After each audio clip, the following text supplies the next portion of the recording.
Hello friends, मेरा नाम है हर्षल बजाज और आप देख रहे हैं मेरा channel short notes and tricks. तो आज हम देख रहे हैं थर्मोडायनामिक्स। इसके आपको मैं शॉर्ट नोट्स बताऊंगा और कुछ इंपॉर्टेंट पॉइंट्स बताऊंगा जो आपको बहुत एग्जाम्स में काम में आएंगे। ठीक है, तो चालू करते हैं। तो सबसे पहले थर्मोडायनामिक्स। थर्मोडायनामिक्स की मीनिंग क्या है? इसमें दो वर्ड्स है, एक है थर्म और एक है डायनामिक्स। ठीक है, थर्म मीन्स क्या? हीट, और डायनामिक मीन्स फोर्स। ठीक है, तो बेसिकली थर्मोडायनामिक्स है क्या? थर्मोडायनामिक्स क्या है? एक ब्रांच है, ब्रांच ऑफ साइंस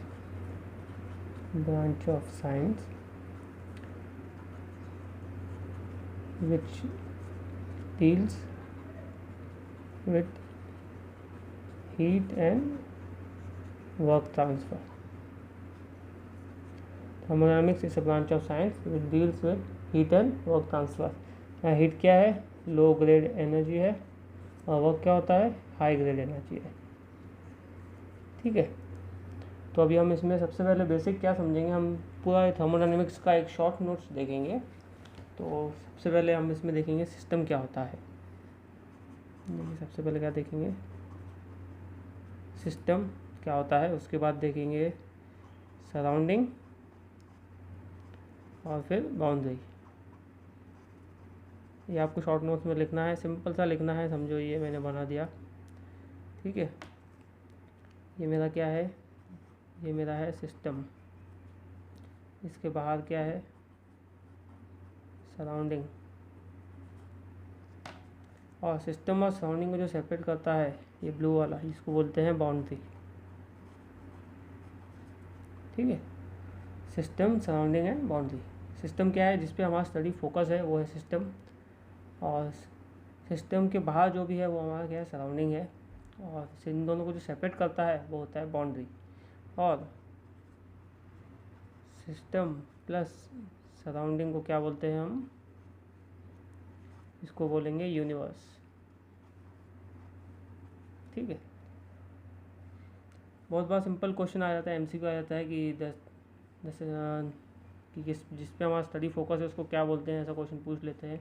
या फिर जो सिस्टम और सराउंडिंग को सेपरेट करता है उसको क्या बोलते हैं, इस पर क्वेश्चन आ जाता है। या फिर ये क्वेश्चन डायरेक्ट आपको न्यूमेरिकल एमसीक्यूज में दिख जाता है, कोई कोई ईजी एग्जाम्स में, जो डिप्लोमा लेवल की एग्ज़ाम होती है उसमें डायरेक्ट भी पूछ सकते हैं। ठीक है, तो अभी हमने ये देख लिया सिस्टम क्या होता है, सराउंडिंग क्या होता है, बाउंड्री क्या होता है। ठीक है, अभी हम क्या देखेंगे? टाइप्स ऑफ सिस्टम देखेंगे। टाइप्स ऑफ सिस्टम में पहला कौन सा आएगा? Open system. दूसरा आएगा क्लोज्ड। तीसरा आएगा आइसोलेटेड सिस्टम। ठीक है, तो ओपन सिस्टम क्या होता है? इसको आप सीधे सीधे लिख सकते हैं, जिसमें मास एंड एनर्जी ट्रांसफ़र होगा, इसको बोलेंगे हम ओपन सिस्टम। क्लोज सिस्टम में क्या होता है? क्लोज सिस्टम में सिर्फ ओनली एनर्जी ट्रांसफ़र। और आइसोलेटेड सिस्टम में ना मास ट्रांसफ़र होगा ना ही एनर्जी ट्रांसफ़र होगी, ना इधर मास ना एनर्जी ट्रांसफ़र। ये आपको सब शॉर्ट में लिखा रहा हूँ, ये आपको बहुत इजी जाएगा कोई भी एग्ज़ाम के लिए, आपको रिवीजन करने के लिए। इसके और इसमें पूछते हैं एग्जांपल्स। इसके एग्जांपल्स भी बहुत काम के हैं। जैसे ओपन सिस्टम के एग्जांपल क्या क्या हैं? इसके एग्जांपल क्या क्या हैं? पंप हो गया, टरबाइन हो गया, उसके बाद डिफ्यूज़र हो गया, कंप्रेसर हो गया, नोज़ल हो गया, आईसी इंजन हो गया। ऐसे बहुत एग्जांपल है ओपन सिस्टम के। ठीक है, अब क्लोज सिस्टम का एग्जांपल लिखेंगे तो कैसे? क्लोज सिस्टम का एग्जांपल क्या आएगा? जैसे पिस्टन सिलेंडर विदाउट वॉल। सो अभी देखते हैं आइसोलेटेड सिस्टम के एग्जांपल क्या क्या है। इसका एग्जांपल है, सबसे बेस्ट एग्जांपल जो आता है इसका, या बेस्ट एग्जांपल बोल सकते हैं, यूनिवर्स। ये बहुत बार डायरेक्ट भी पूछा जाता है, यूनिवर्स किसका एग्जाम्पल है। दूसरा एग्जाम्पल क्या आएगा इसका,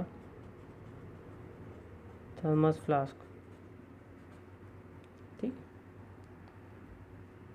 एक और एग्जाम्पल आ सकता है इसका, वो है परफेक्टली इंसुलेटेड डिवाइस।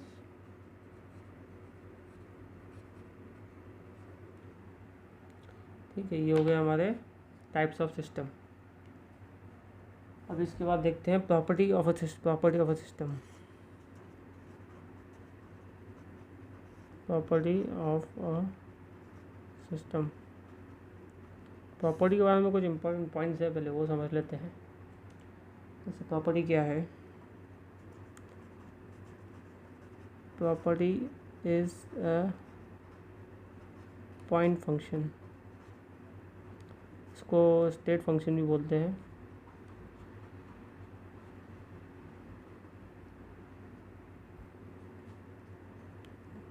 इसका क्या है, they are exact differential and does not depend on path followed। ठीक है, और एक और पॉइंट है इसमें प्रॉपर्टी के बारे में, जैसे for a cyclic process change of property is zero. इसकी मीनिंग क्या है, इस स्टेटमेंट की मीनिंग बता देता हूँ आपको मैं। जैसे समझिए ये एक प्रोसेस है हमारा, ये यहाँ से ऐसे, ये पी है, प्रेशर वॉल्यूम ग्राफ है। ठीक है, ये 1 है, या ये पॉइंट पे क्या आएगा, P1 V1 आएगा वैल्यू, और ये पॉइंट पे P2 V2 आएगा। ये प्रोसेस साइकिल में हो रहा है, स्टार्ट जहाँ से हुआ एंड भी वहीं पे हो रहा है, तो प्रेशर और वॉल्यूम पे कोई फ़र्क नहीं आएगा। स्टार्टिंग में भी वही था और प्रोसेस ख़त्म होने के बाद भी वही आएगा। इसको, ये क्या है, साइकिल प्रोसेस है, तो साइक्लिक प्रोसेस के लिए चेंज ऑफ प्रॉपर्टी ज़ीरो होगा। तो प्रॉपर्टी के हम टाइप्स देखते हैं, टाइप्स क्या क्या हैं इसके देखते हैं। पहला है इंटेंसिव प्रॉपर्टी और सेकेंड है extensive property.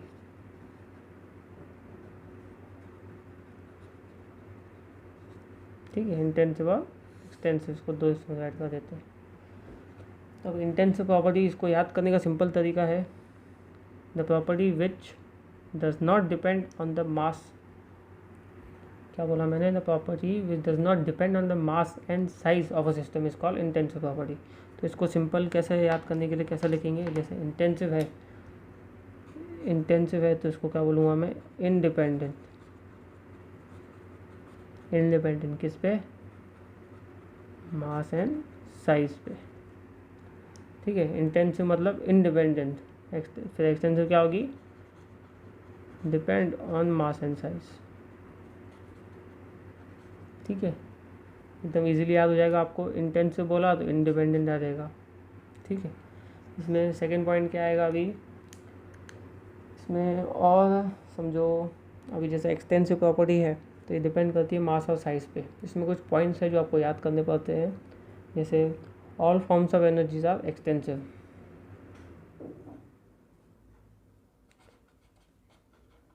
All forms of energy are extensive property.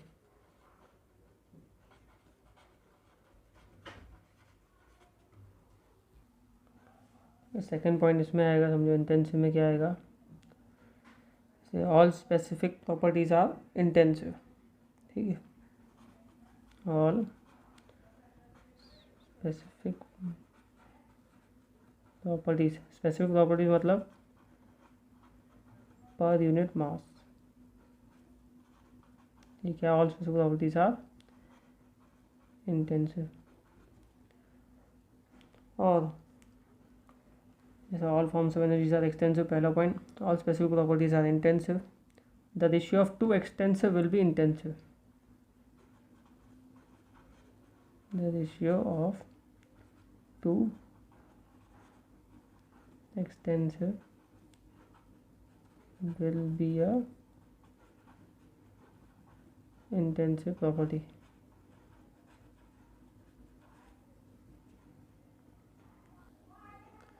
इसकी डेफिनेशन भी बहुत बार क्वेश्चन में डायरेक्ट पूछी गई है। उसकी डेफिनेशन है जैसे properties of a thermodynamic system whose value for the entire system is equal to the sum of the values for the individual parts of the system is called as extensive property. ये definition भी बहुत बार पूछी गई है extensive की, तो ये भी आपको ध्यान में रखनी है। अब ये एक्सटेंसिव के एग्जाम्पल क्या क्या आएंगे, इसके एग्जाम्पल क्या क्या आएगा, volume, the extensive property, mass, all forms of energies, energies कौन से आएंगी, enthalpy, entropy, kinetic energy, potential energy, internal energy, ये सब क्या है, एक्सटेंसिव प्रॉपर्टी है।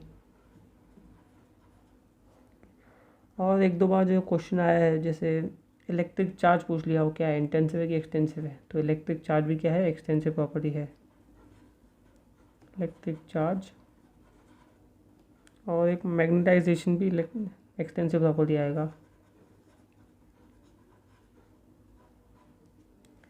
अभी इंटेंसिव के एग्जांपल क्या क्या हैं, इंटेंसिव के एग्जांपल क्या क्या आएंगे, प्रेशर, उसके बाद आएगा टेम्परेचर, उसके बाद विस्कोसिटी, वेलोसिटी, थर्मल कंडक्टिविटी,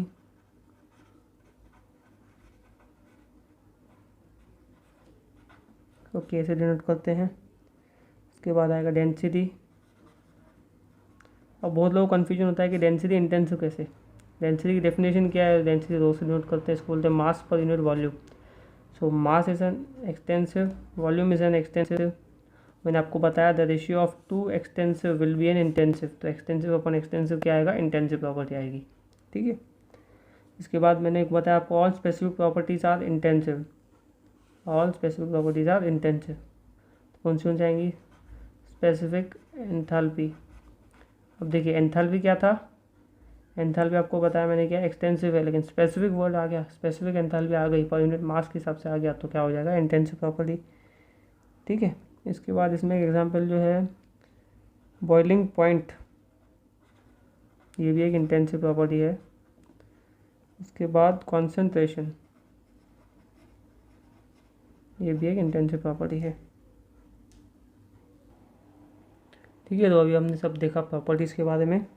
तो अभी एक पॉइंट बताता हूँ आपको मैं, जो है हीट और वर्क ट्रांसफ़र के बारे में। जैसे मैंने आपको बताया प्रॉपर्टी क्या है, पॉइंट फंक्शन है, वैसे ही हीट एंड वर्क क्या है, पाथ फंक्शन है, ठीक है। हीट एंड वर्क क्या है, पाथ फंक्शन है।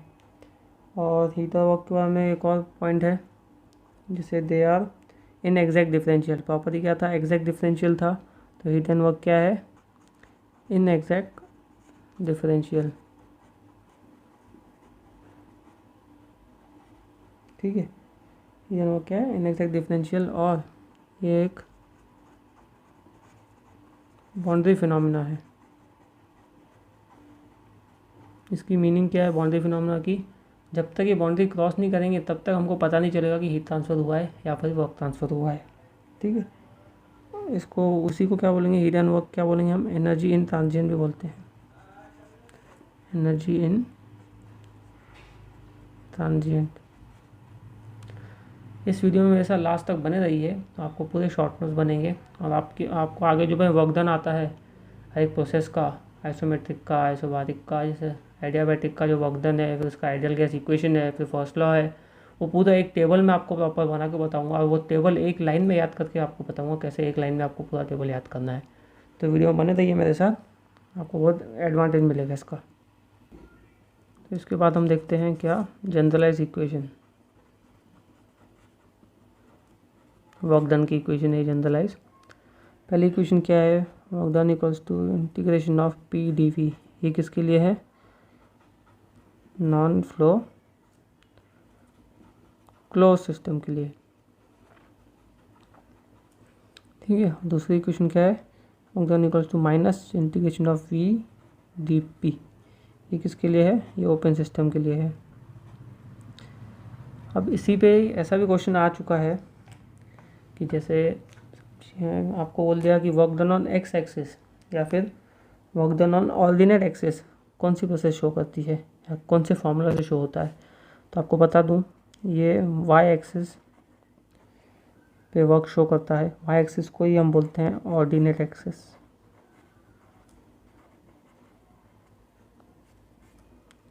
पे आप लिख दीजिए ऐसा, shows work on Y axis. और ये इक्वेशन क्या है?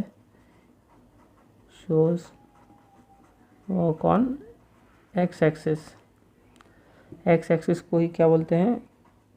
एब्सिसा एक्सिस, ठीक है। और ये एब्सिसा आता है, एब्सिसा।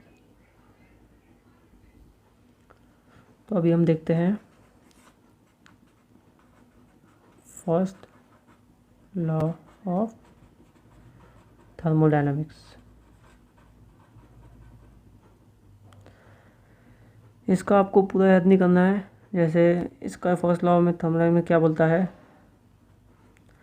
कि for cyclic process heat transfer is equals to work transfer, summation of Q equals to summation of W. ये मेन इसका बोलना है। किसके लिए? साइक्लिक प्रोसेस के लिए। For cyclic process heat transfer equals to work transfer. इसमें आपको अभी कुछ पॉइंट्स याद रखने हैं। पॉइंट्स समझो, जैसे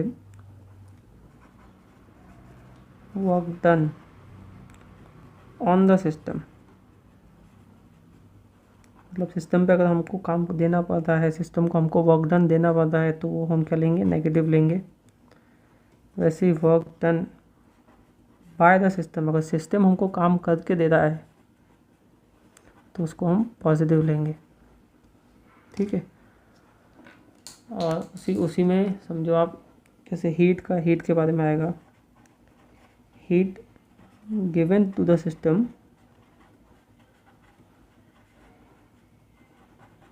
पॉजिटिव होगी, और heat taken out of the system is negative.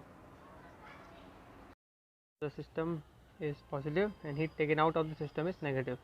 वैसे work done to the system is negative, work done by the system is positive, ठीक है। तो अभी हम देखते हैं एक जो एक क्लॉकवाइज साइकिल है, अगर कोई भी प्रोसेस में अगर एक क्लॉकवाइज साइकिल है, और क्लॉकवाइज साइकिल,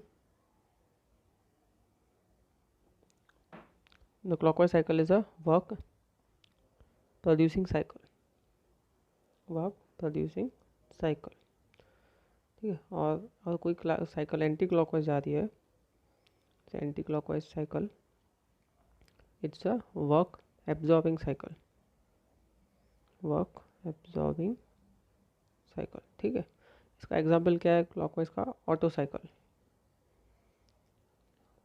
और एंटी क्लॉकवाइज साइकिल का एग्जाम्पल है रेफ्रिजरेटर।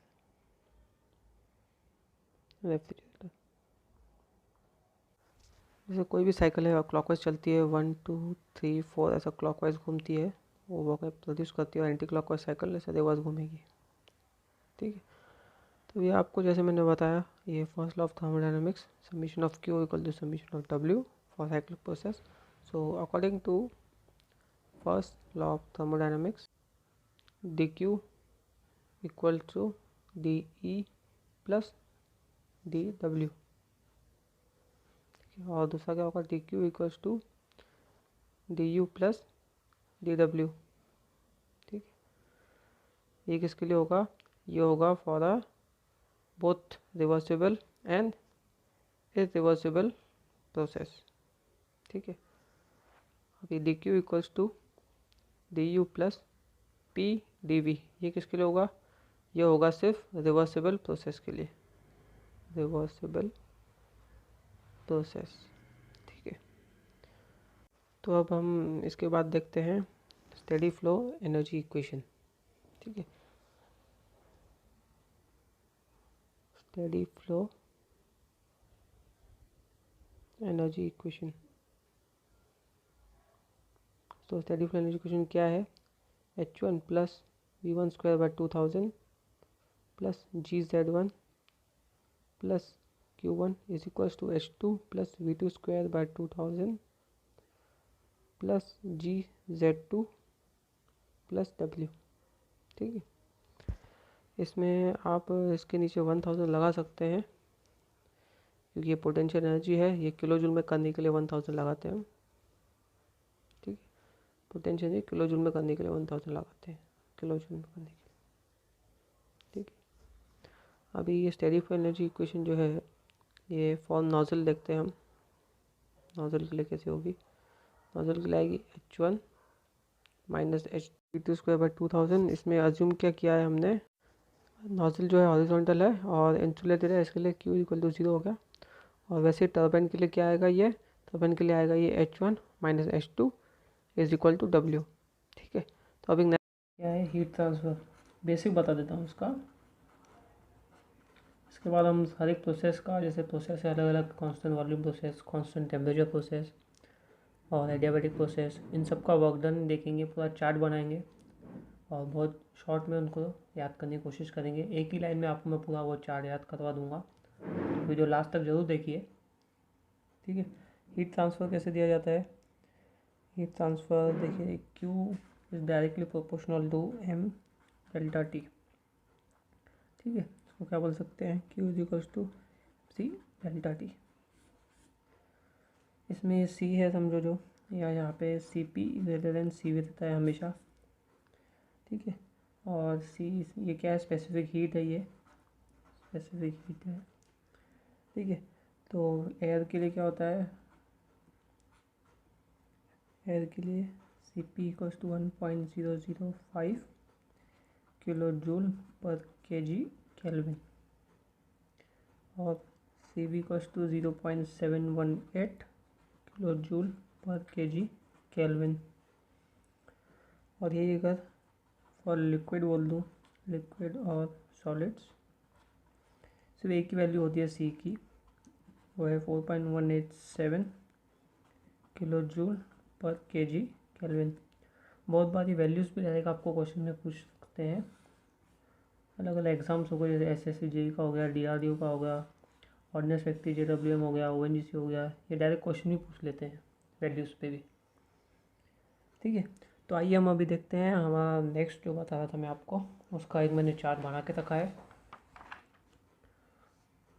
ठीक है, ये चार्ट उसका रेडी है, हम डायरेक्ट इसको फिल करेंगे। ठीक है, तो आप सबको भी ऐसा एक चार्ट बना देना है। इसमें देखिए ये जो चार्ट है पूरा, ये आपको मैं पूरा एक लाइन में याद करवा दूंगा लास्ट में, तो पूरा लास्ट तक भी तो ज़रूर देखिएगा। ठीक है, इसमें सबसे पहले क्या देखेंगे, वर्क डन फॉर प्रोसेस। जो ये प्रोसेस है कांस्टेंट वॉल्यूम, इसको जैसे बोलते हैं आइसोमेट्रिक प्रोसेस भी बोलते हैं, आइसोकोरिक प्रोसेस भी बोलते हैं। इसको याद कैसे करना, वॉल्यूम है तो मेट्रिक टन्स में भी मेजर कर सकते हैं हम, तो इसके लिए इसको कांस्टेंट वॉल्यूम का दूसरा नाम है।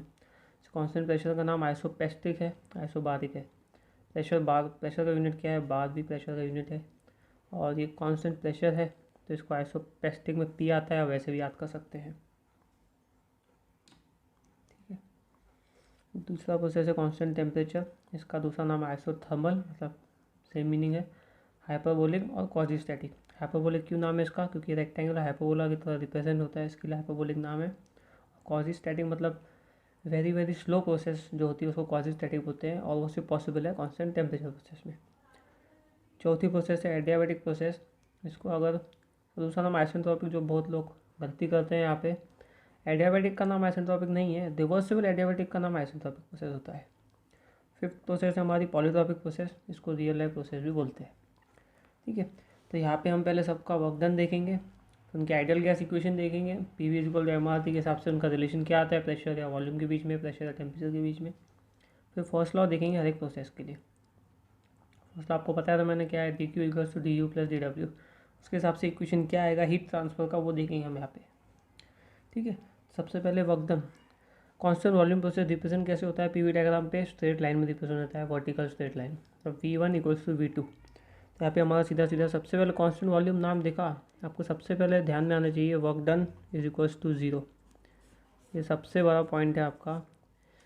इस पे आपको बहुत सारा न्यूमेरिकल्स भी दे देगा और कहीं पे एक छोटे से पूरा न्यूमेरिकल लिख देगा बड़ा पैराग्राफ का और एक वर्ड मेंटेन कर देगा कांस्टेंट वॉल्यूम, और वहाँ पे आखिरी में आपको वर्क डन पूछ लेगा।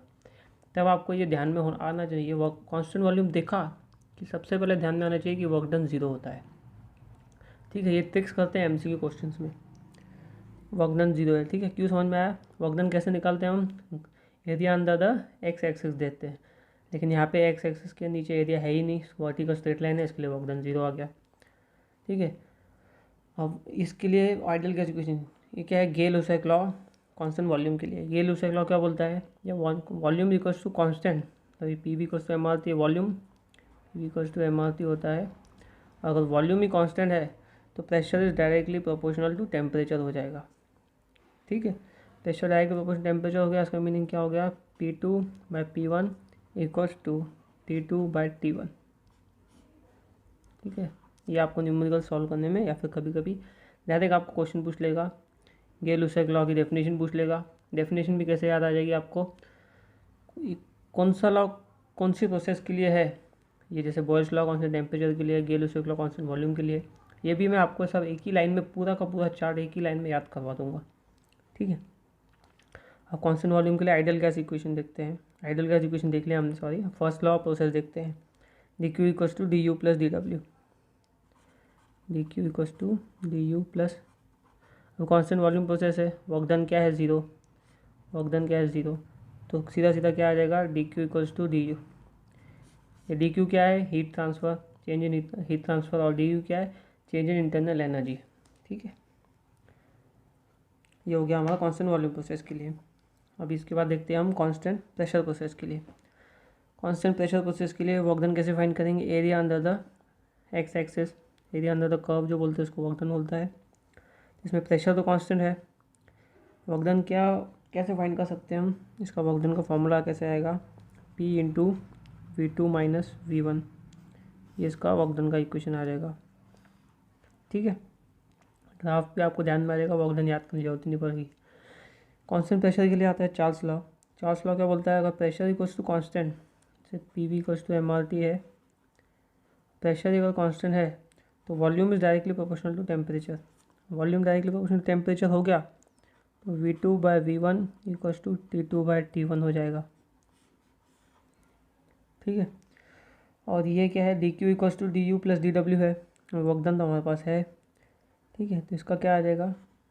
D Q equals to D H आ जाएगा सीधा। एच क्या है? चेंज इन एंथैल्पी। एंथैल्पी क्या होता है? You plus P V. यहाँ पे यू तो है हमारा और डब्ल्यू में भी हमारा पी इंटू वी आता है, इसके लिए D Q equals to D H आ जाएगा सीधे। ठीक है, उसके बाद है हमारा दूसरा प्रोसेस, वो है constant temperature process. Constant temperature process के लिए वर्क डन कैसे आता है? P1 ln of V2/V1। P1V1 equals to M R T, P V equals to M R T होता है, तो इसके लिए हम इसको क्या लिख सकते हैं? MRT1 ln of V2/V1। ठीक है, और इसको एक और है आपका इक्वेशन, समझो इसका स्लोप इक्वेशन भी बहुत इंपॉर्टेंट है जो पूछ लेते हैं। इसका स्लोप इक्वेशन कैसे आएगा?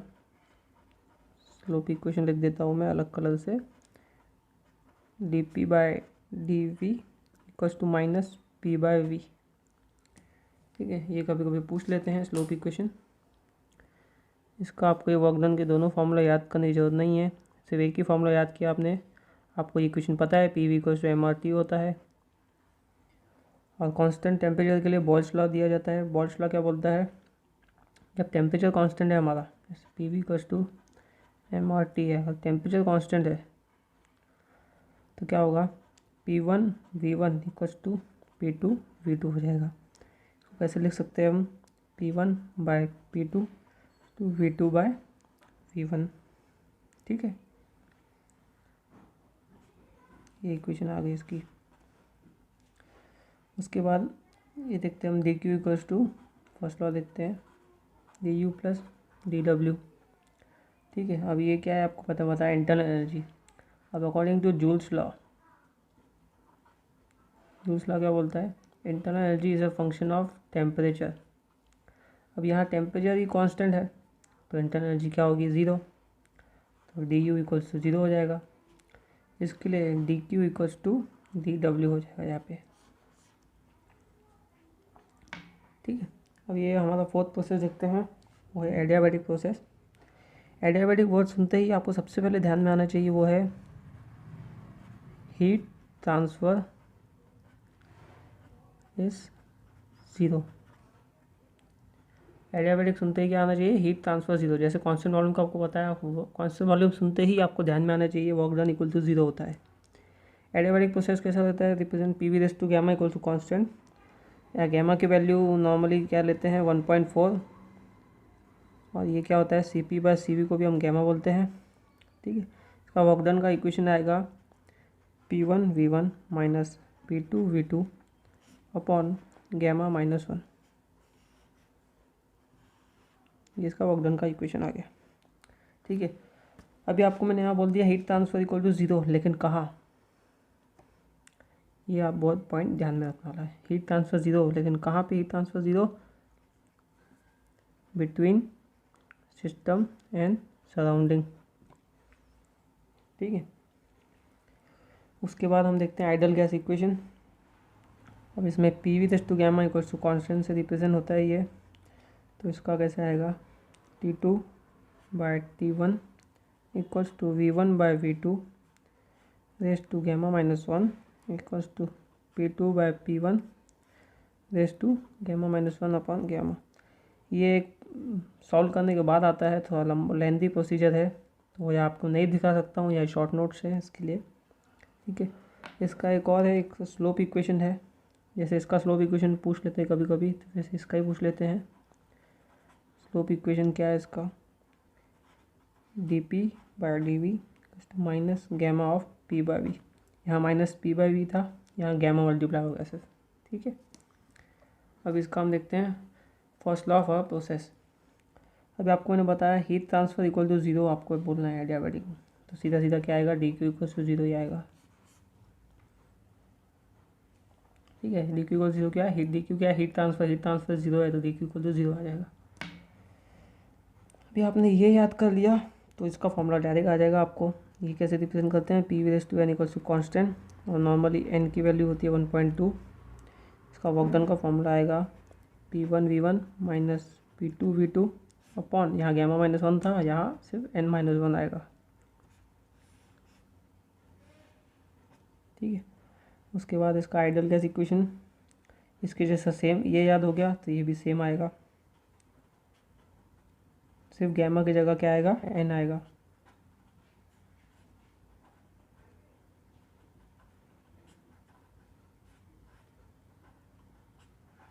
ठीक है, अब first law of a process, इसके लिए ये आपको याद करना है, D Q equals to W poly gamma minus N upon gamma minus 1। W poly क्या है, वर्क डन, ये है पॉलीट्रॉपिक प्रोसेस का वर्क डन, पॉली मतलब पॉलीट्रॉपिक प्रोसेस, उसका वर्क डन ये है, multiply by gamma minus N upon gamma minus 1। ठीक है, अब देखिए, अब आपको बताता हूँ मैं कैसे याद करना है ये। पहले तो आप ये समझ लीजिए कि कांस्टेंट टेम्परेचर प्रोसेस के लिए एन इक्वल टू 1 होता है, कांस्टेंट प्रेशर के लिए एन इक्वल टू 0 होता है, कांस्टेंट वॉल्यूम के लिए एन इक्वल टू इन्फिनिटी होता है, और एडियाबैटिक के लिए 1.4, पॉलीट्रॉपिक के लिए 1.2। अभी हम देखते हैं how to remember this chart, how to remember.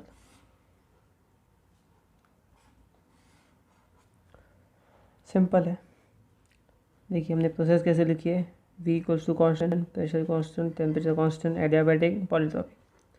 मैं लिखूँगा यहाँ पे V P T। ठीक है, constant volume, constant pressure, constant temperature.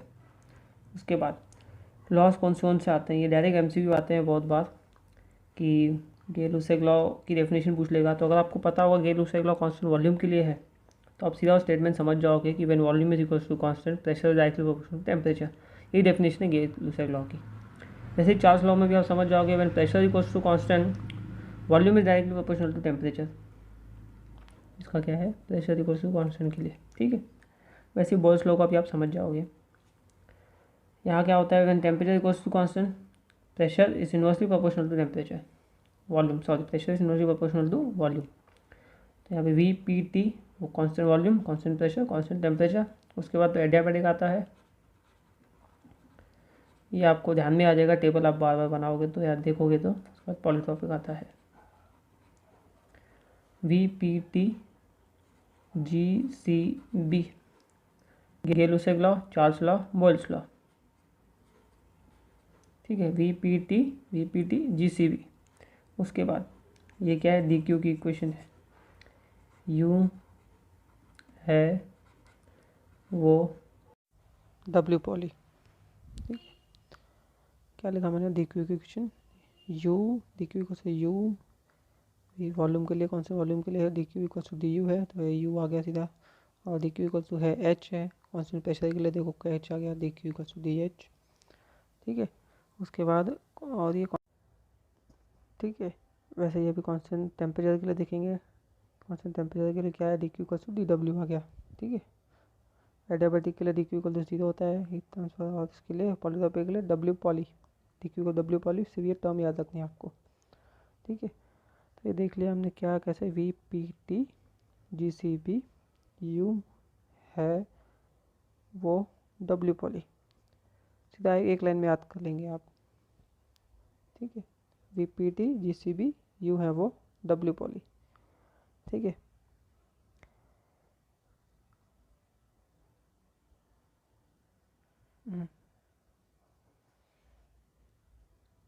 देखो कैसे पूरा एक चार्ट हमने एक लाइन में याद कर लिया, V P T G C B, U है वो डब्ल्यू पॉली, ठीक है। तो अभी हम देखते हैं कुछ ये प्रोसेसेस जो है सभी है, कांस्टेंट वॉल्यूम, कांस्टेंट प्रेशर, ये ग्राफ पे पूछ जाते हैं। जैसे कांस्टेंट वॉल्यूम के लिए हॉरिजॉन्टल स्ट्रेट लाइन आती है, वैसे ही उसके कांस्टेंट टेम्परेचर का कर्व आता है, एडियाबैटिक के लिए भी कर्व आता है और पॉलीट्रॉपिक के लिए भी, ठीक है। हमने हर एक का देखा अभी प्रोसेस, सिर्फ आपको एक टर्म याद रखनी है इसमें। तो अभी हर एक प्रोसेस के लिए हमने एन की वैल्यू लिखी है यहाँ पे, जैसे पॉलीट्रॉपिक के लिए एन 1.2 है, एडियाबैटिक के लिए 1.4 से 10 इन्फिनिटी।